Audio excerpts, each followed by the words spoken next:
¿40 eran o cuánto era? 40.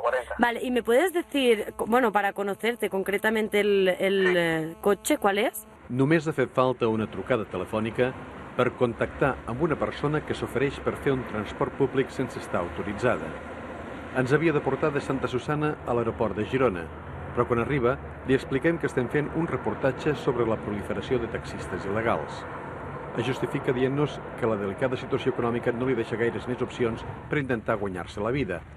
Al verte en la situación de que no tienes ni siquiera para pagar estas cuentas y te llaman, que tienes que pagar, que te van a embargar, que en visa judicial, tú buscas desesperadamente la manera de hacer algo que es ilegal, pero no con malicia. La mala sort el persegueix. Fa uns dies el van denunciar i el van sancionar.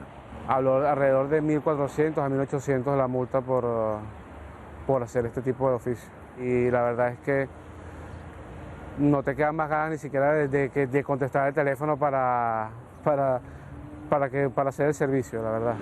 Els preus per a aquests serveis irregulars solen estar per sota dels preus dels serveis oficials. Per contra, els passatgers no solen tenir cobertura legal en cas d'accident i, naturalment, el servei no tributa a Hisenda. Tot plegat suposa una competència deslleial per als taxistes que estan donats d'alta i compleixen els requisits legals. Ja fa uns anys que aquest col·lectiu es queixa de l'intrusisme i reclama mesures contundents per erradicar-lo, però a part d'això, poca cosa més hi poden fer. Bloquearlos en principio no se puede. Pues entonces cogemos matrículas y a partir de ahí denunciaremos. No podemos hacer ninguna cosa más, porque alguna vez llamamos a la patrulla, alguna vez pueden, otras veces no pueden, porque están en otra intervención.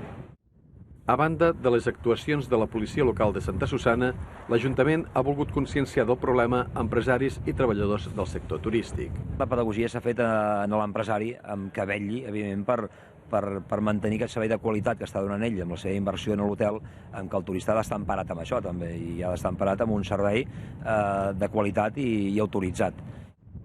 Els Mossos d'Esquadra no tenen constància de denúncies contra taxistes il·legals i la Direcció General de Trànsit no ha previst fer cap campanya concreta per controlar-ho.